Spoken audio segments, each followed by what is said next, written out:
Salut tout le monde. Le roi Akab est pire que tous les autres. Le pays d'Israël a été dirigé par de mauvais rois depuis des années, mais celui-ci est sans doute le plus abominable de tous. La Bible dit qu'Akab ne cessait de faire ce qui est mal aux yeux de l'Éternel, plus que tous ceux qui avaient été avant lui. Le roi Akab a choisi pour femme une étrangère qui adore de faux dieux. Elle s'appelle Jézabel. Elle sert entre autres un dieu qui s'appelle Baal et lui fait construire un autel. Akab devait l'en empêcher et lui parler du seul vrai Dieu, mais au contraire, il l'autorise à continuer à adorer des statues de pierre. Il se laisse même entraîner par elle dans le mal. Beaucoup d'Israélites suivent leur mauvais exemple et se détournent ainsi de l'Éternel. Pourtant, Dieu a dit à son peuple « Tu n'auras pas d'autre Dieu que moi ». Il est le seul vrai Dieu, créateur du ciel et de la terre. Lui seul doit être adoré. En agissant ainsi, les Israélites le rejettent et lui désobéissent. Ce qu'ils font est très grave. Un homme monte les marches en marbre du palais. Il a été envoyé par Dieu. Il se présente devant le roi et lui annonce sévèrement « Aussi vrai que l'Éternel, le Dieu d'Israël que je sers, est vivant, il n'y aura ces prochaines années ni rosée ni pluie, sauf si je le demande. » Qui est cet homme? Il s'appelle Élie. Il vient d'un petit village qui se trouve dans les collines. Ce n'est pas le genre d'homme qu'on croise habituellement dans un palais. Il est habillé très simplement. La Bible dit qu'Élie est un prophète, c'est-à-dire un messager de Dieu. Dieu a décidé qu'il n'y aurait plus de pluie pendant des années jusqu'à ce que le prophète demande à ce qu'elle revienne. Ce n'est pas Élie qui empêche la pluie de tomber ou qui la déclenche. Il en était bien incapable, ce n'est qu'un homme. Seul Dieu contrôle la météo. Dieu a dit à Élie ce qu'il allait faire, que la pluie allait s'arrêter pour que le prophète soit son porte-parole. On aimerait bien contrôler la météo pour avoir du beau temps quand on veut sortir dehors, ou alors avoir de la pluie pour les plantes du jardin, mais on ne peut bien sûr pas contrôler la météo. Dieu, lui, est maître du ciel et de la terre. Il les a créés, il peut accomplir de grandes choses que personne d'autre ne peut faire, et il peut décider quand il va pleuvoir et quand il va faire beau. On a vu que le peuple d'Israël, son roi et sa reine, se détournent de lui pour adorer de faux dieux. C'est pourquoi Dieu a décidé de frapper le pays par la sécheresse. Le pays d'Israël est un endroit très chaud et sec qui a beaucoup besoin d'eau de pluie pour que les champs produisent de la nourriture. Sans pluie, les cultures vont mourir et il n'y aura pas à manger. Mais Dieu doit agir ainsi à cette époque pour que les Israélites réalisent la gravité de ce qu'ils sont en train de faire. Quand Akab et Jézabel voient que la parole d'Élie se réalise, ils chercheront certainement à lui faire du mal à Élie. Pour protéger son prophète, Dieu lui demande d'aller se cacher. « Quitte ce lieu, va à l'est et cache-toi dans le ravin du torrent de Kérit. » Mais que va boire et manger Élie dans cette cachette? Dieu ajoute « L'eau du torrent te servira de boisson et j'ai ordonné au corbeau de te donner à manger là-bas. » Élie fait ce que Dieu lui a ordonné et s'installe dans cet endroit où personne ne pourra le trouver. Dès qu'il a soif, il peut boire l'eau du torrent. Quand il a faim, que se passe-t-il? Matin et soir, il entend des ailes de grands oiseaux noirs appelés des corbeaux. Ils volent autour de lui. Dans leur bec, ils tiennent de la viande et du pain et les lui apportent. Formidable. C'est surprenant que ces corbeaux agissent ainsi, car d'habitude, ils mangent tout ce qu'ils trouvent. Il paraît même que les corbeaux délaissent leurs enfants. Mais de manière extraordinaire, ils nourrissent Élie. Tout se passe comme Dieu l'a dit.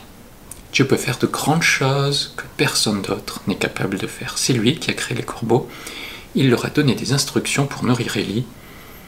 La force et le pouvoir de Dieu sont infinis.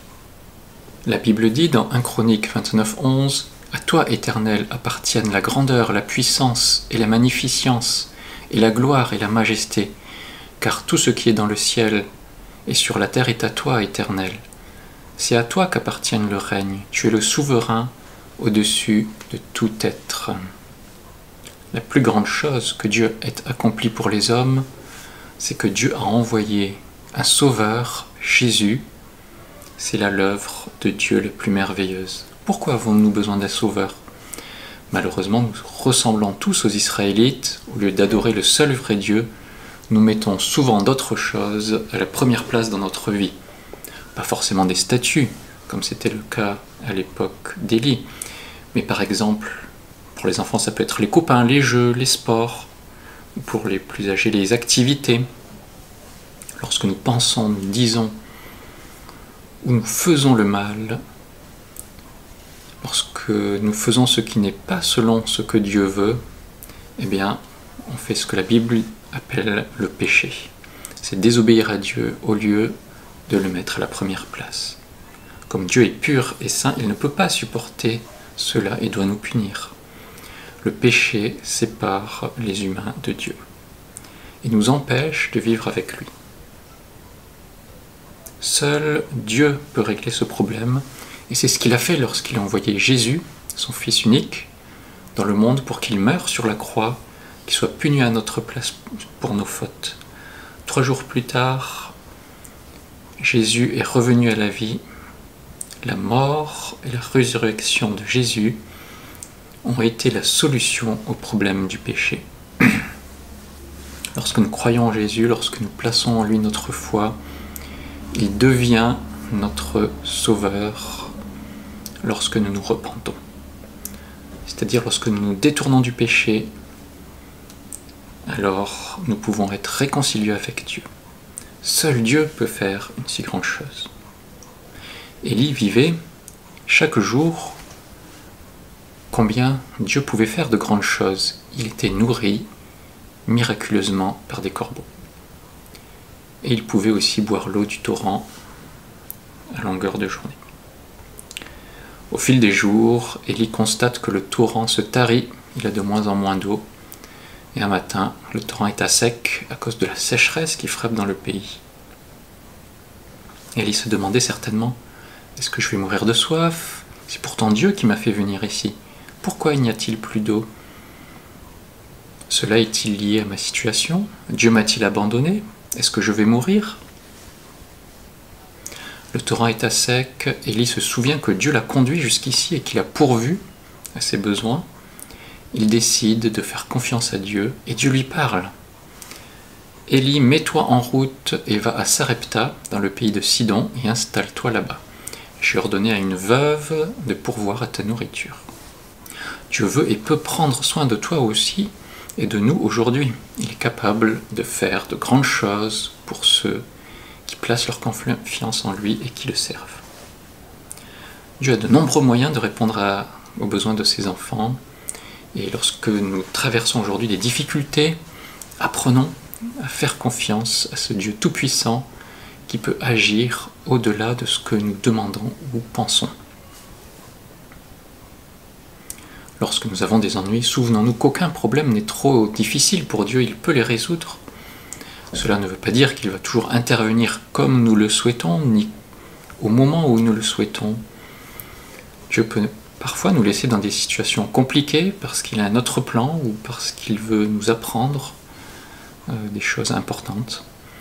Mais souvenons-nous que Dieu contrôle toutes choses et que nous pouvons lui faire confiance comme Élie a fait confiance à Dieu. Dieu peut se révéler à certains par des rêves. Il peut parfois même donner des instructions précises au travers de rêves. Dieu parle au travers de sa parole, la Bible, il donne des instructions. Dieu peut accomplir de grandes choses aujourd'hui encore. Alors le voyage de Élie jusqu'à Sarepta est long et difficile, environ 160 km. C'est probablement à pied qu'il a fait ce voyage. Il voyage en secret car il est toujours recherché par le roi, mais Dieu veille sur lui. Lorsque le prophète arrive à la porte de la ville de Sarepta, il voit une femme qui ramasse du bois pour le feu.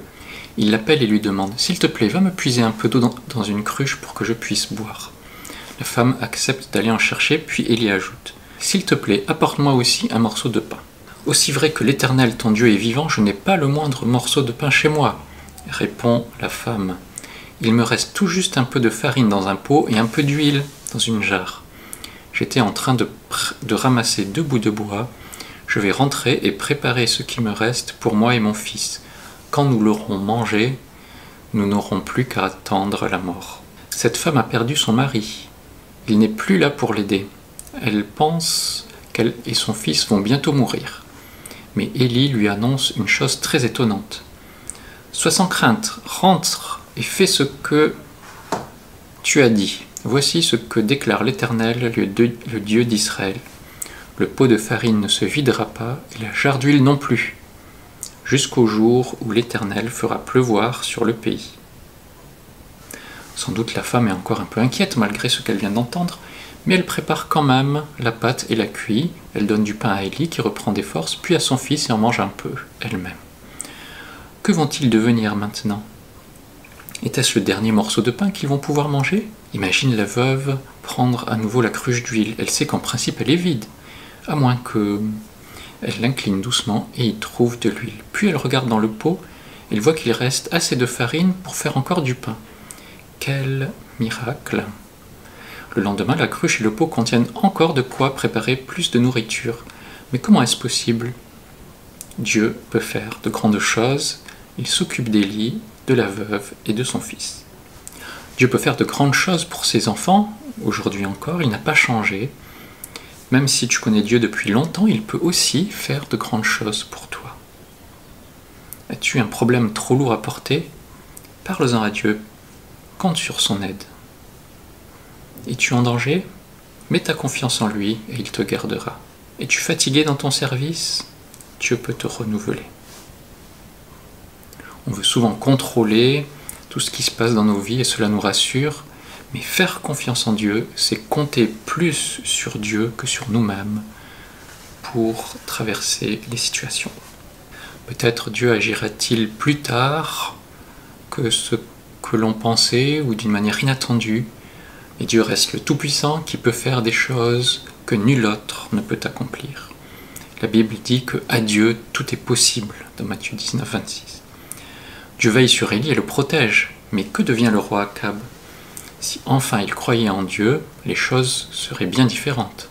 Mais ce mauvais roi n'admet pas que c'est Dieu qui arrête la pluie ou qui l'envoie. Jézabel continue à croire que Baal est le maître de la météo. Le peuple aussi agit mal malgré les grandes choses que Dieu a faites. Nous aussi, nous devons faire attention à ne pas agir comme eux. Reconnaissons que Dieu contrôle toutes choses. La plus grande des choses que Dieu a faites, c'est d'envoyer son Fils Jésus pour nous sauver. Le salut appartient à l'Éternel. Seul Dieu peut pardonner les péchés, sauver les humains et les réconcilier avec lui. Bye bye.